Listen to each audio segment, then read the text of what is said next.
Hello, I'm not the nostalgia critic, so you can forget that I ever existed. I hate Friedberg and Seltzer films. I really do. Who likes them? They put bad after movie after movie after movie.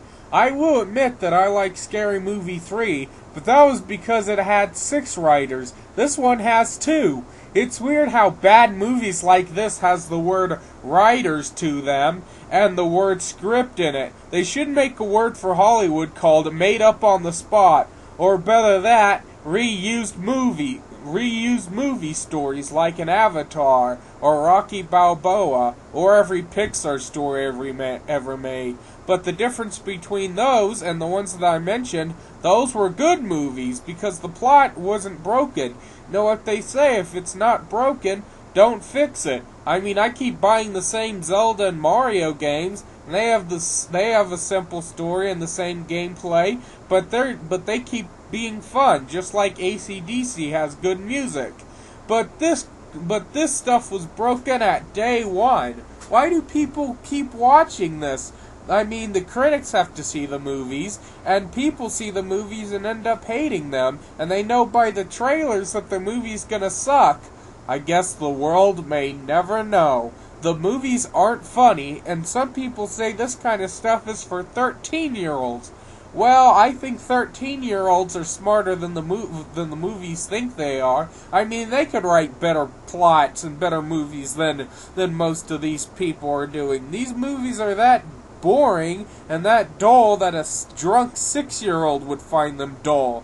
If you think this movie and all their movies, if you like them, that's fine. But if you hate the Scary Movie series and Date Movie and Epic Movie and Disaster Movie and Vampires Suck, then don't see another one because all these films were already bad.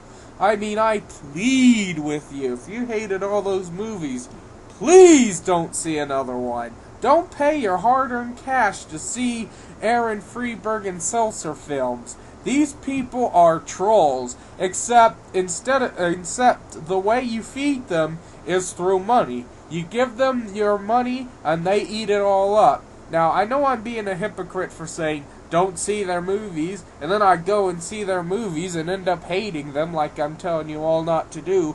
But this time I'm gonna stop, and I recommend a lot of people stop if they think that the movies are going to be bad when they're like to.